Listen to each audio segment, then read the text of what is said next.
Gananjana Shalakaya Chakshuram Militam Tasmai Sri Gurave Namaha. I was born in the darkest ignorance, and my spiritual master opened my eyes with the torchlight of knowledge. I offer my respectful obeisances unto him. 20 verses. Yes, and then we are focusing on 30th verse. There's no time to talk. Okay, all right. 10 to 30. Okay, everybody ready?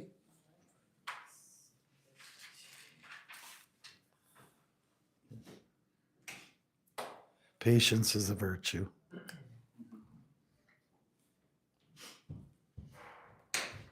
Here we are, everyone together. During the Chakshusha Manvantara, there was a great king named Satyavrata, who was a great devotee of the Supreme Personality of Godhead. Satyavrata performed austerities by subsisting only on water. In this, the present millennium, King Satyavrata later became the son of Vivasman, the king of the sun planet, and was known as Shraddhadev. By the mercy of the Supreme Personality of Godhead, he was given the post of Manu. One day, while King Satyavrata was performing austerities by offering water on the bank of the river Kritama, a fish appeared in the water in palms. Satyavrata, the king of threw the fish into the water of the river, along with the water in his palm.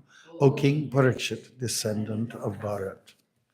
With an appealing voice, the poor small fish said to King Satyavrata, who was very merciful, "My dear king, protector of the poor, why are you throwing me in the water of the river, where there are other aquatics who can kill me? I am very much afraid of them." To please himself, King Satyavrata, not knowing that the fish was the Supreme Personality of Godhead, decided with great pleasure to give the fish protection. The merciful king, being moved by the pitiable words of the fish, placed the fish in a dimension and brought him to his own residence. But in one night, that fish grew so much that he could not move his body comfortably in the water of the pot. He then spoke to the king as follows: "Oh, my dear king, I do not like living in this water pot with such great difficulty. Therefore, please find some better reservoir of water where I can live comfortably." Then, taking the fish out of the water pot, the king threw him in a large well. But within a moment, the fish developed to the length of 3 cubits. The fish then said, "My dear king, this reservoir of water is not fit for my happy residence. Please give me a more extensive pool of water, for I have taken shelter of you." O Maharaj Parikshit, the king took the fish from the well and threw him in a lake. But the fish then assumed a gigantic form exceeding the extent of the water. The fish then said, "O king, I'm a large aquatic, and this water is not at all suitable for me. Now kindly find some way to save me. It would be better to put me in the water of a lake that will never reduce." King Satyavrata took the fish to the largest reservoir of water.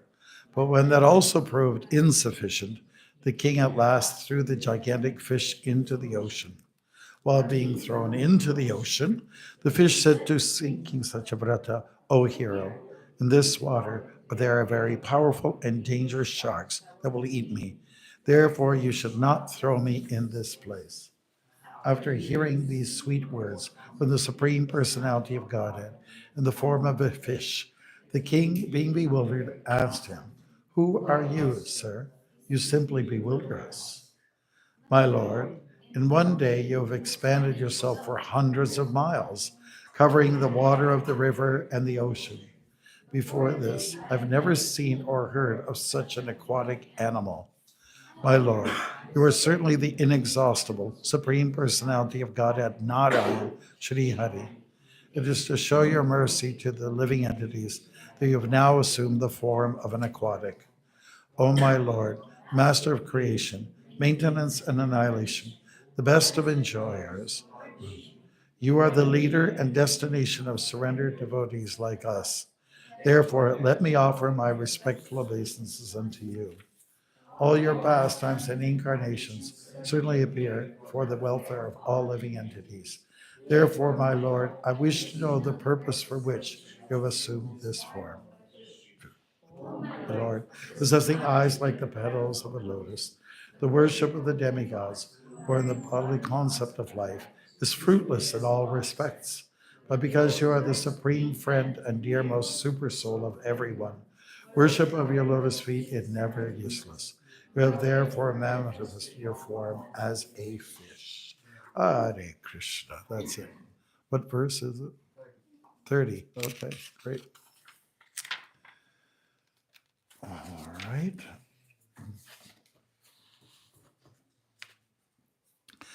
Everyone ready? 30 it is. Natera Vindaksha Pado Parshapanam Vrishabhavit Sarva Surit Priyatmanaha Yathetarishang Pritag Atmanang Satam Adidrisho Yad Vapur Adbhutang Hinaha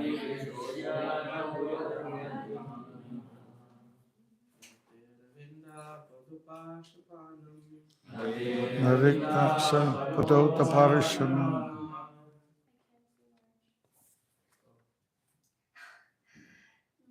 Vrishabhavit sarva suhrit priyatmana.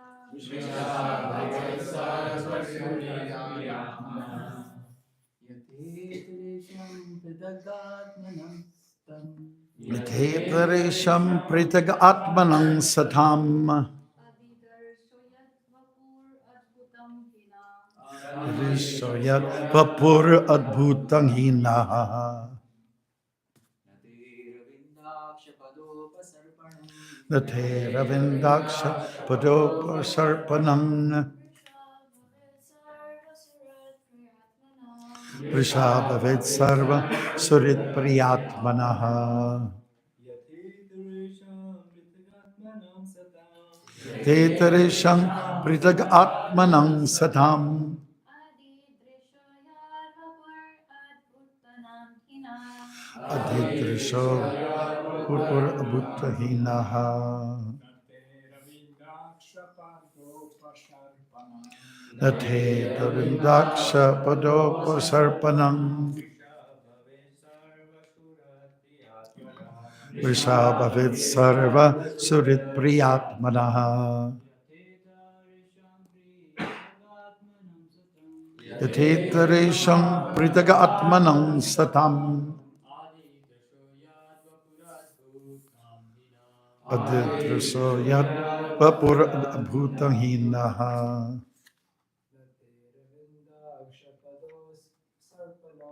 Natera Vendaksha Padopar Sarpanam Avid Sarva Surit Priyatmanaha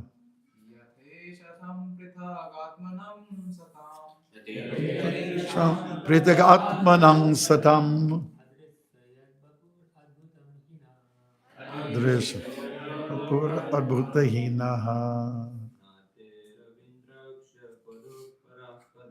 Natera Vindaksha Pado Pasaramanam Vrishabhavet Sarva Surit Priyatmanaha Yathetarisham Pritag Atmanang Satam Adidrisho Yad Vapur Abhutahinaha Na Never Te of your lordship Aravinda Aksha my Lord whose eyes are like the petals of a lotus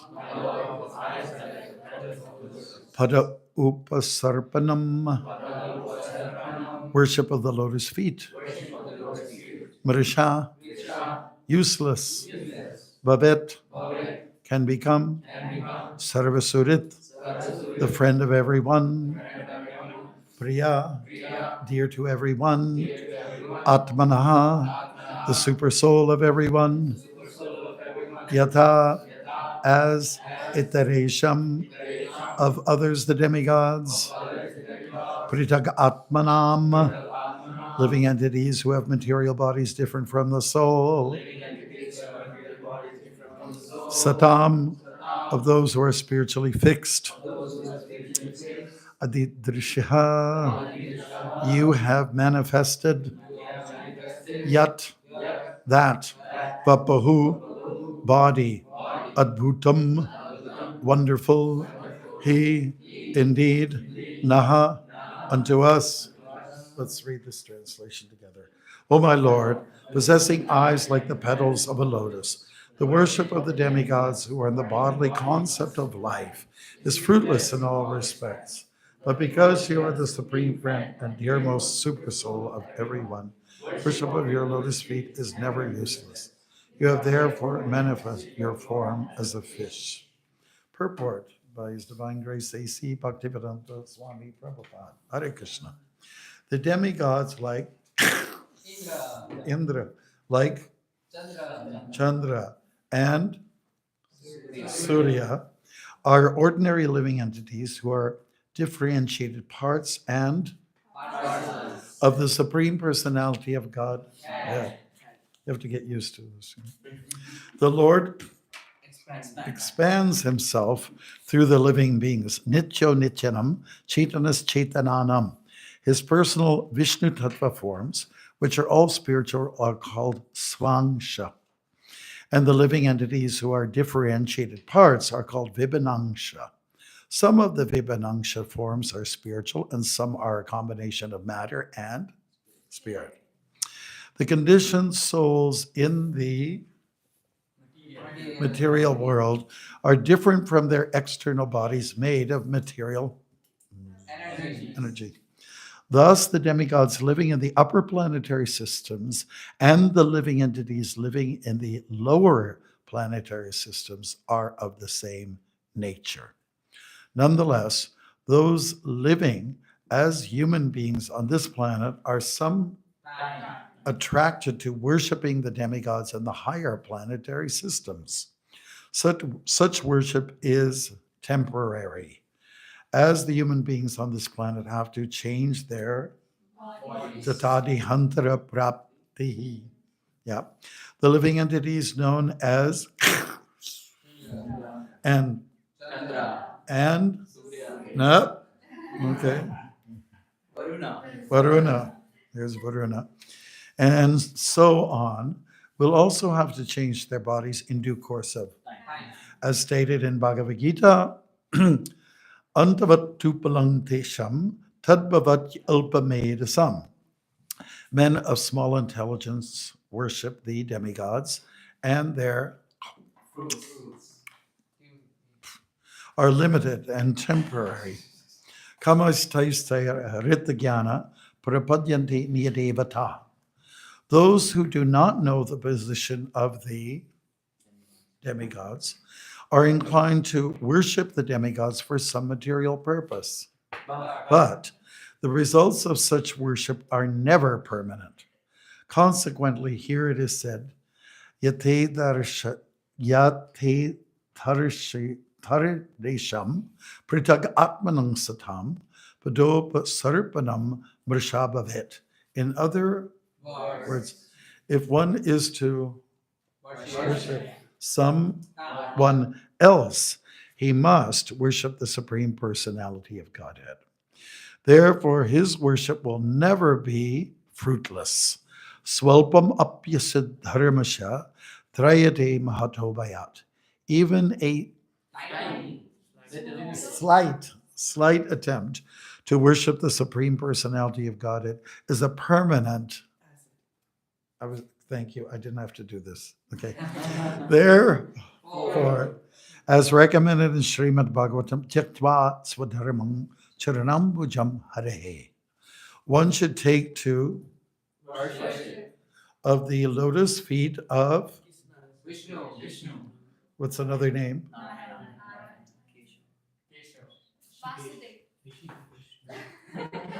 Hari. Even if this means giving the so-called occupational duty assigned because of the particular body one has accepted. Because worship in terms of the body is temporary. It does not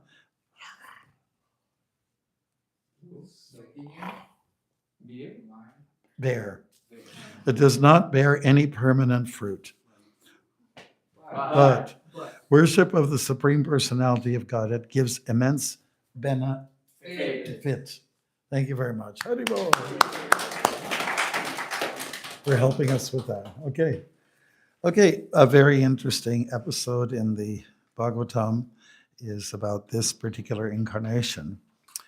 And the Bhagavatam does definitely lay out information about the various forms of God.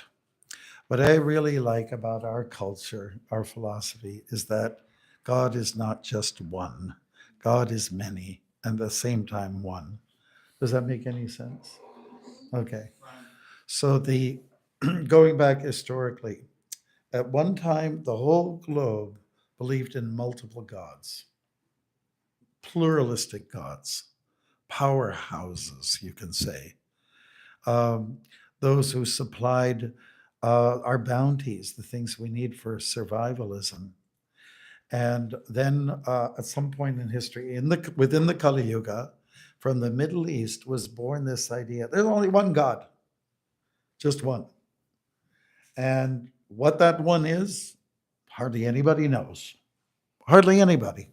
If you ask some people who are bred from a religious tradition from the Middle East, they don't have much information about God, honestly.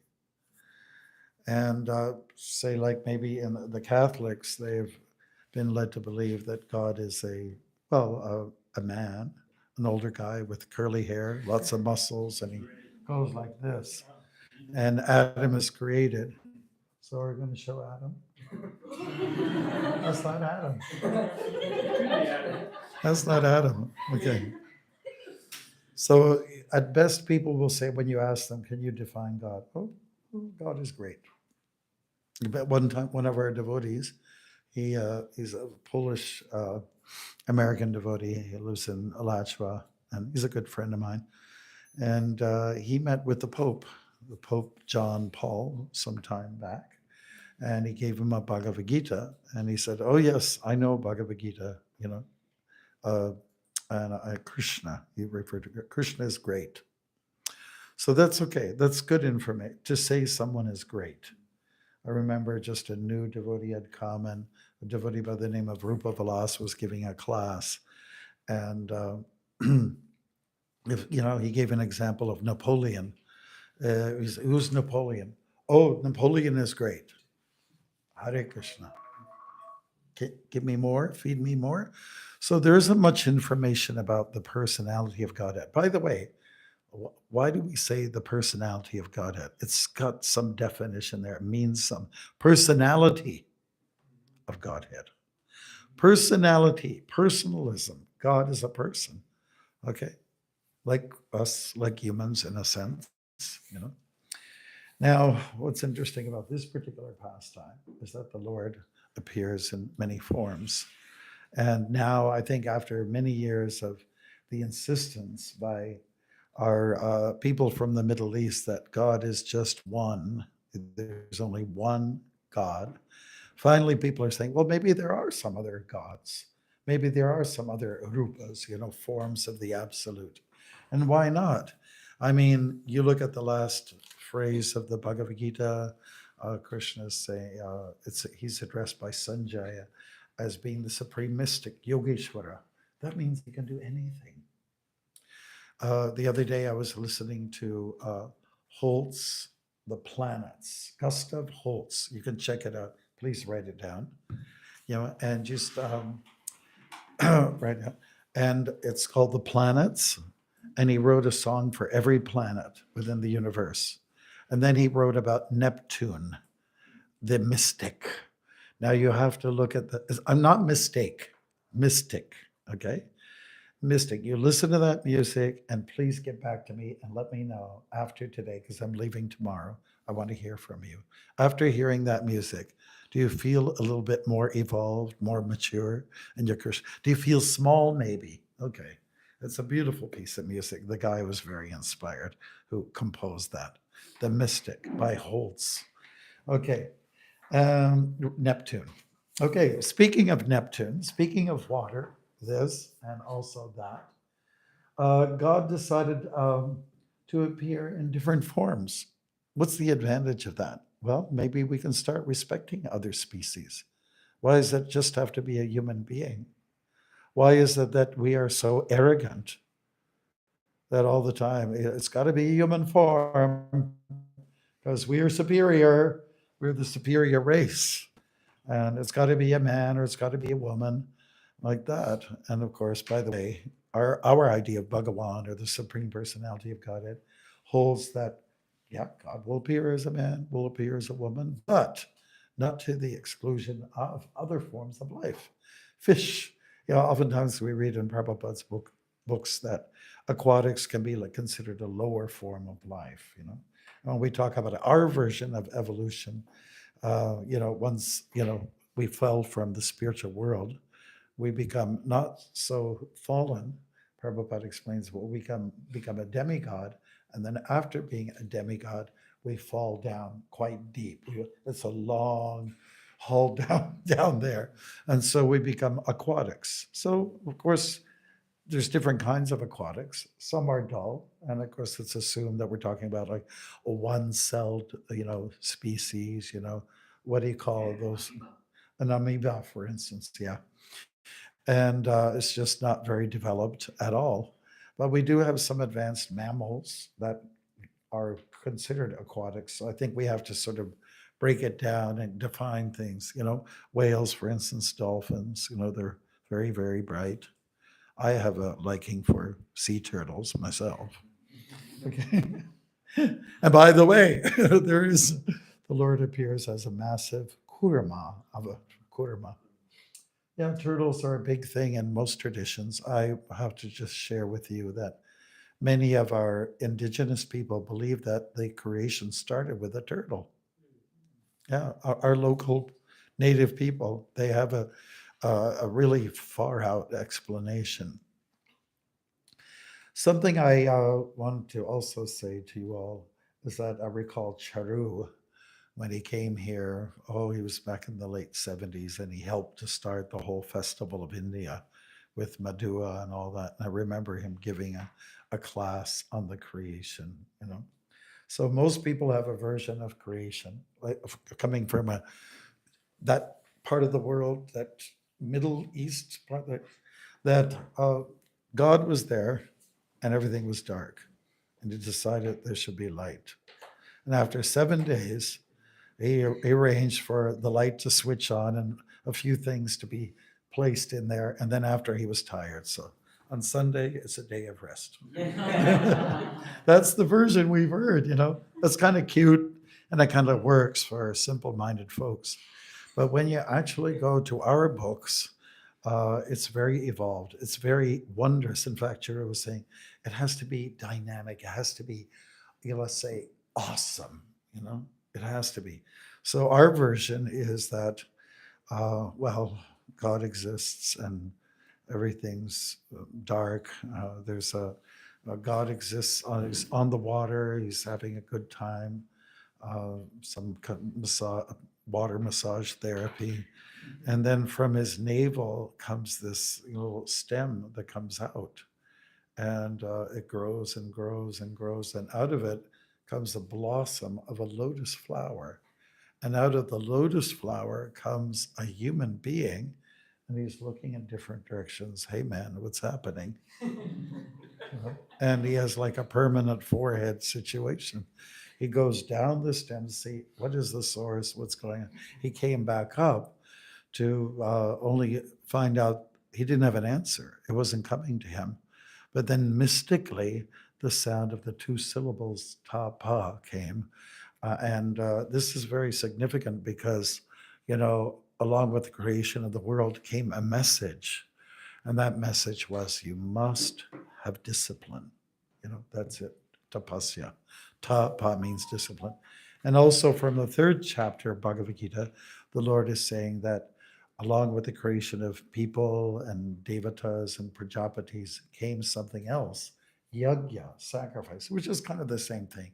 It's a giving up. It's a sacrificing. A yajna means sacrifice.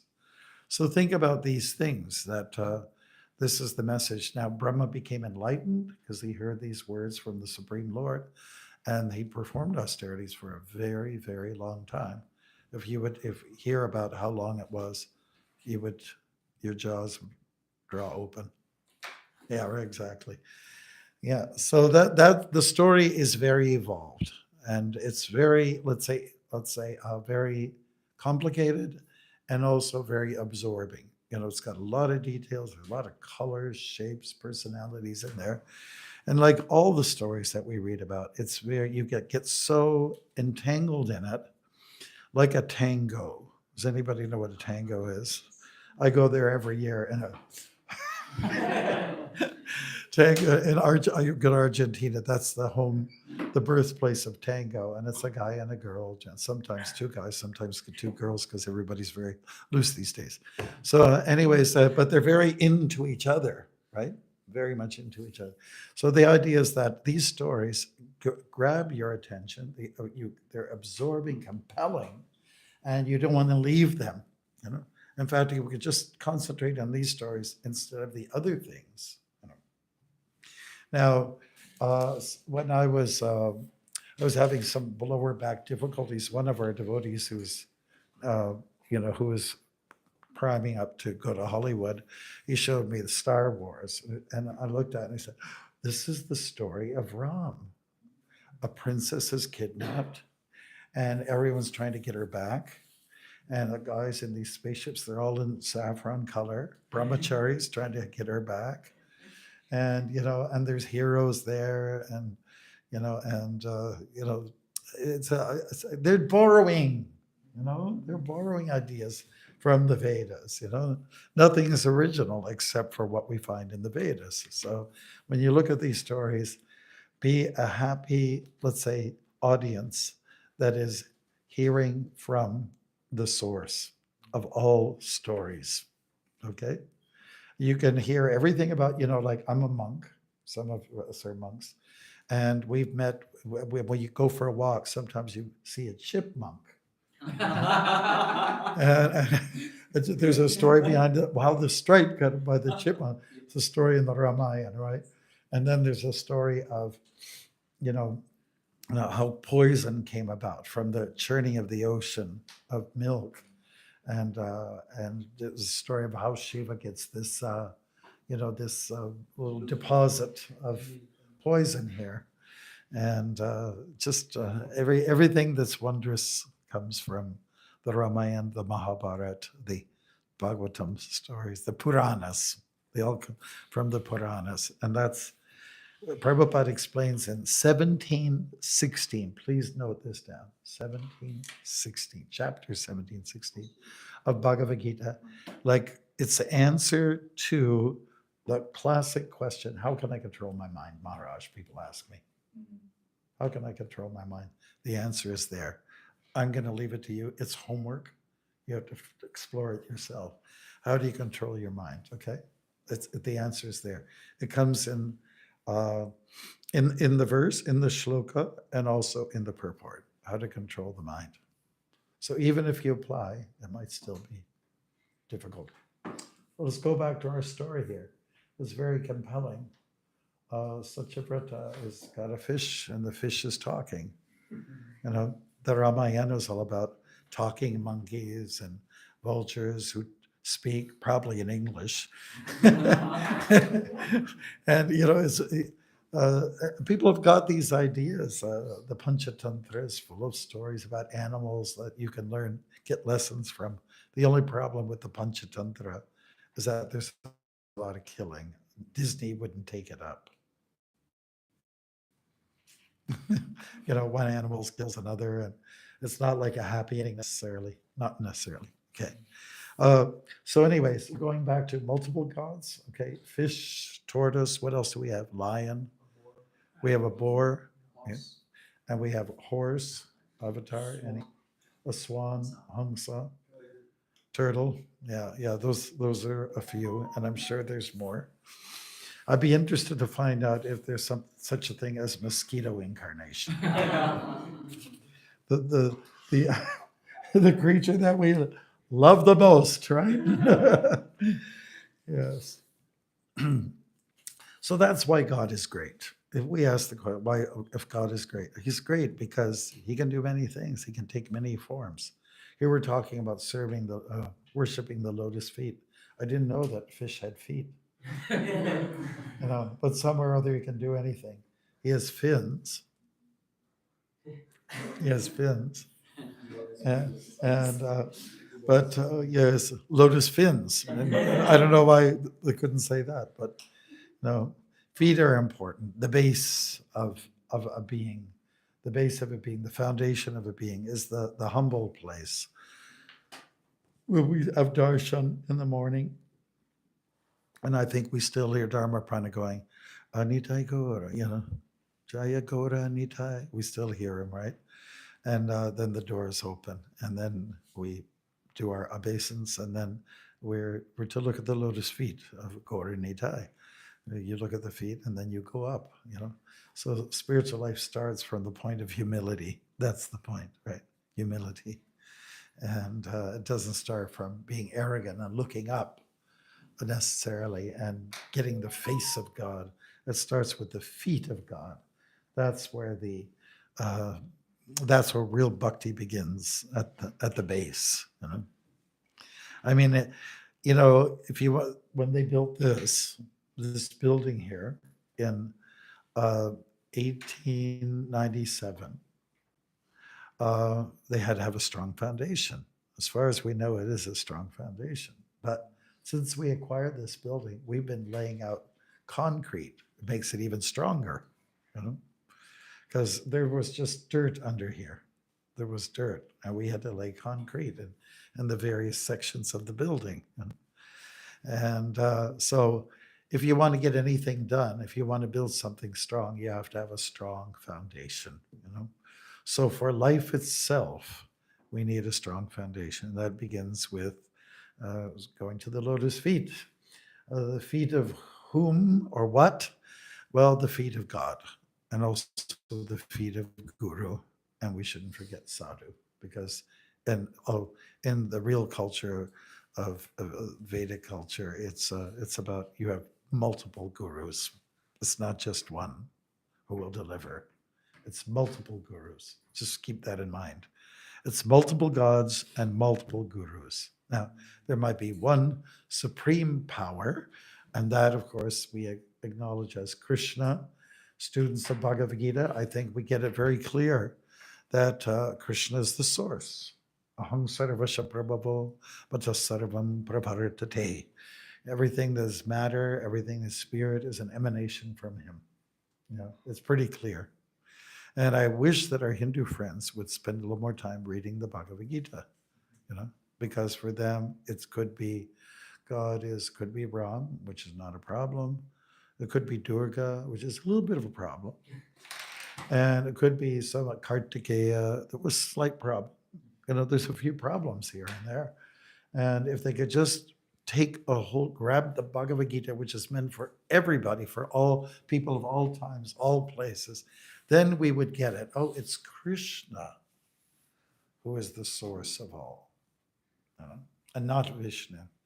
Like, don't get me started. You can get into these real incredible, some people want to incite you and get into an argument. Vishnu's first. And they'll try to point out how he's first. Vishnu was there, and then Krishna came. Even in the prison, Krishna appeared first, or Vishnu appeared first. Then the baby appeared, little baby Krishna. So we have to somehow or other, if we get a chance, tell our friends who feel I'm knowing everything so much, that there is there are explanations. Just because Krishna appeared maybe only 5,000 years ago means it doesn't mean it's the beginning of Krishna. It's just that he made a special appearance. Just like, say, if you have a stage performance and you have an agenda, you're like, somebody's on first, okay? The person who's on first isn't the oldest necessarily. What about they leave the hot item agenda at the end of the show so that the audience will get aroused? Well, just because somebody's at the end, it doesn't mean they're the youngest. They appeared at the end, but they already were existing. In fact, they might be older than act number one.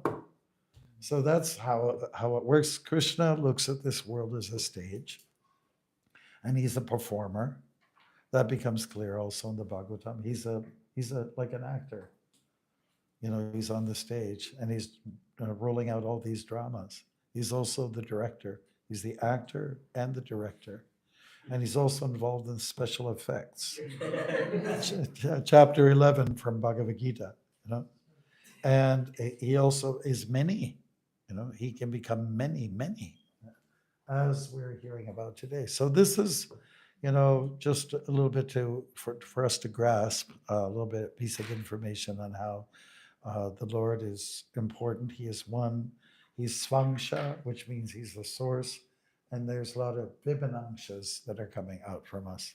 Are we Swangsha or Vibhanangsha? Vibhanangsha. Okay. Are we Jiva Tattva or Vishnu Tattva? Okay, so they're equal. Jiva Tattva means Vibhanangsha, or could be. And then Vishnu Tattva means, the source of everything. We are not the source. We are the force. And we have to be the force of Krishna, the force of Chaitanya, the force of Prabhupada, if we want to succeed and be successful in this life. And on April the 9th, 2000, did I get the right date? April the 9th, 2025. If you want to be successful, that's what you have to do. Got to start with a strong, solid foundation. Hare Krishna. Okay, we're going to keep it open for questions and hopefully some plausible answers. Okay, so what did we learn today? Where tango was born? All right, go ahead. One realization, a few questions, Maharaj. No, well, wait a minute. Give everyone else a chance. Okay, but that's okay. Start with one. We'll see where we go. The realization is that Brahma had to do tap for 1,000 celestial years. Mm-hmm. Then he got this Bhagavatam knowledge. Mm-hmm. We are getting it so easily here Mm-hmm. without any austerities. Yes, that's a comment, right? Was the question? Or? No, that's just a realization. Oh, realization. Okay. Yes, so he's heading up our Sampradaya. He's our first guru of the universe, first guru within creation, you can say. The real Adi Guru is Krishna himself. But it appears that Brahma would be the first professor of Bhakti. It would appear that way. Yes, so we give credit to him and, for all of for his great contribution. Starting up the Sampradaya, you can say. And the question is, when we read Mahabharata, Krishna himself worships Surya Narayan. He asked Arjuna as well to worship Mahamaya before fighting the battle. He asked Pandavas to worship Lord Shiva for Pashupati weapon. Mm-hmm. And there have been so many occasions where worshipping these demigods have been recommended by Krishna. Well, so you want me to validate it or something? Like the way it was mentioned about demigods. Right. Yes. So just like, say, sometimes we have a festival, Rath Yatra, right? And we'll invite the mayor of the town, right? What's her name again? Chow. Yeah, Olivia, right? Chow. Yeah, and so she'll come, and we ask her a favor. We do a little back scratching. Favor, give us a favor. Give her some audience because she wants votes, right? So therefore, we give her the stage. And we're not going to worship her. We'll treat her nice. We'll give her some prasadam. We'll give her a chair to sit on, some cold water. The last person that came, like a female VIP, she had high heels on, and this is on Center Island, and she collected so much sod, the high heels. They're like this, the high heels, and she had so much, she didn't see it, but so much grass and sod stuck onto her high heels that became kind of obvious. But anyways, the point is that you go for favors from people. It doesn't mean you see them as God. You respect them. You respect them. You know, I mean, you try. Well, I don't know about, you know, the guy south of the border. I'm not sure what to think about. But in any case, the individual is supposed to has a post and is representing something. Even demigods represent God, right? That's the point. Kshatriya kings are supposed to represent the Supreme Personality of Godhead. That's our understanding. But they are not the Supreme Personality of Godhead. Even Guru, you give a lot of respect, but he is not God. Not God. Okay? So the gopis, they worship goddess Katyayani to get Krishna as their husband. It doesn't mean that they're seeing that goddess as the goddess, right? So, you know, we just win favors from the demigods. And so we respect them for what they represent. Okay. And they represent God, but they are not God. We have to make that distinction. We have to draw lines. Isn't it? You all have pens. Draw a line. You can draw a line, right? Draw a line. And that's what you have to do all the time with everybody. Yes, Prabhu. To continue on this conversation, when do we ask for help Krishna and when do we ask to demigods? Well, it depends on the circumstance. Say, like if you want to, the temple wants to own the park. We want to buy the park, and do some underground parking for the big festivals like Janmashtami. You know, so should you go to Krishna? I guess so. You should pray to him. But I guess it's not a bad idea to talk to the aldermans or the people of this area, you know, get in good with them, invite them over a few times, you know, for the festivals, make them feel good. Everybody votes for that person. And then maybe eventually you'll get that park. So it depends on the circumstance. I think it's really you know, you plug in. Yeah, if I could, is that okay? I don't think this. See this? There's two, it's parallel, okay? And sometimes you have a three. Top is Krishna. Yeah. Anyways, this is supposed to be the male part, and this is the female part. And so it's a matter of like a happy union, you know, arrangement in this world. That's how to look at it. We need help from everybody. Just don't, that's why I mentioned that earlier on. You may have a guru, Diksha Guru, but that Diksha Guru is not always there for you. There's other gurus around, other sadhus. International Society for Krishna Consciousness means people, right? And say like you're a child and say, should I get help from my mother or my father? Why not get help from both of them? They both have something to offer. Like I just heard the other day, if say like when you're a baby and you're hungry or you're fidgety or something, it's the middle of the night and you'll cry and your mother will hear you and take care of you. And, you know, and the father is just fast asleep. Now, when there's, you know, outside the house, when there's a rustling around, someone's moving around in the night, mom will she'll be out like a light, and dad will, what's going on? What's going on? And he'll come, and he'll wake up and get around, just who's prowling around, who's let's say, trespassing, who's going to give trouble. So, you know, they both have their some services to offer, right? So mom and dad are both there. That's why we always should speak about wholesome family life. We don't, unless if it's real dire straits, we encourage, you know, for husband and wife to stay together, especially when there's kids. Because we need help from both mom and dad. Wouldn't you agree? How many people agree with that culture, that philosophy? Okay, because the new one hasn't been working out. Plain and simple.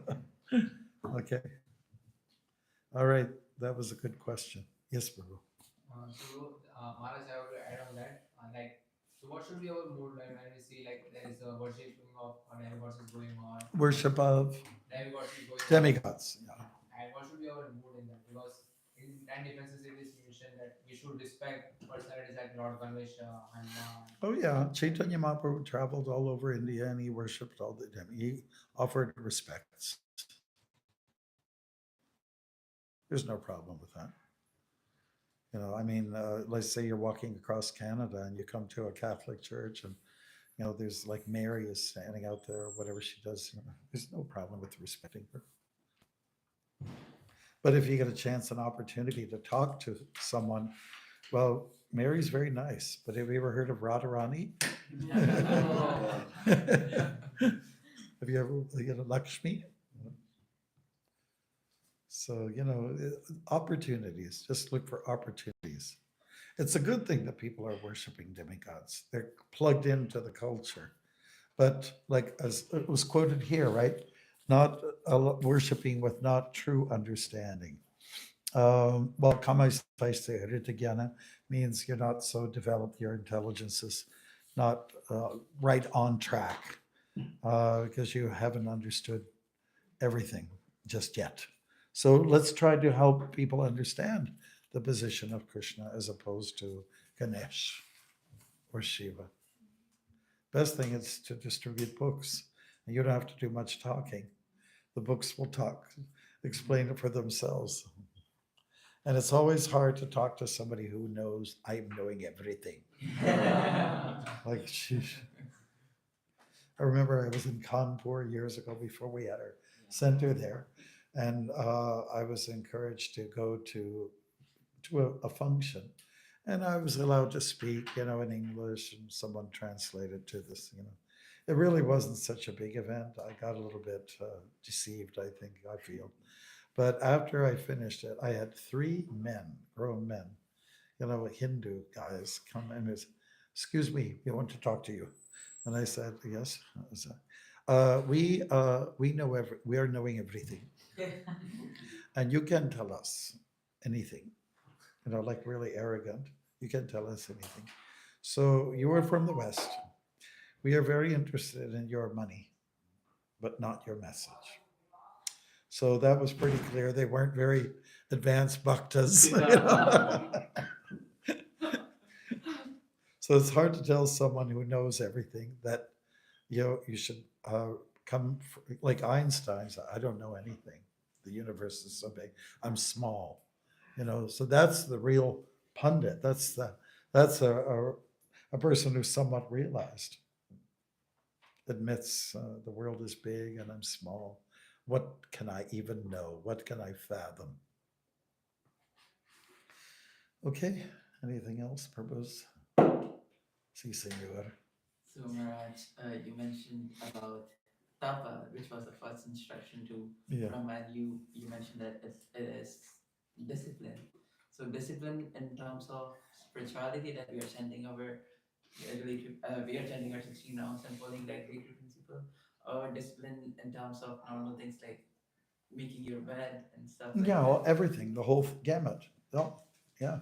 So how do Oh. we encourage ourselves? The way you park your car in the driveway here, discipline, you know. You do in such a way that there's room for other people. Everything, discipline. Wipe the, you know, serve, discipline. You know, it's not about me. It's about everybody else. And when you make everybody else happy, then you are happy. So Maharaj, in this way, I think I'm sure I'm struggling with it. I'm not sure if anybody, but in our daily life schedule, like Or which schedule? daily life schedule, Daily. Okay. most of the people they're struggling with it. Struggling. Yes. Not just me, but a lot of youth out there, they're struggling with it. Yeah. So how do we try to maintain it properly? The in struggle? a disciplined way. Maintain the struggle. Okay. That's really easy. Prakriti stani karshati. Krishna says in the Gita, Prakriti stani karshati, which means everyone's struggling. What are they struggling with? To maintain a nice discipline. In the mind. Senses, yes. That's what we're struggling with. Everything else is okay. It's not a problem. It's just we struggle with ourselves, you know. And that's the discipline helps you to cope with the struggle. And it's a little poisonous, but you know from the Gita what Krishna says, what in the beginning is like poison turns into nectar. And that which in the beginning is like, hey, I'm having a good time, I'm high. In the end, it turns into poison, right? So discipline is, it's good. You know, like, you know, everyone's learned that from the beginning. Your mom says, or your dad says, hey, you know, Ravi, Pinky, get up. It's time to wake up. It's time the bus is coming. The school bus, you know. So it starts right in the beginning. And it goes right to the end. Never stop. Because discipline involves seva. Seva to others. And seva saves. Yeah. Our Christian friends, Jesus saves. Okay. They burst out. Oh! See, have you ever met those? Yeah, hallelujah. And says, well, Jesus saved, but how about seva saves? What are you talking about? You don't know anything. Okay. You know, Jesus never wore a skirt. You probably have heard that. Oh, yeah, we've heard that before. And then you say, Jesus never wore jeans.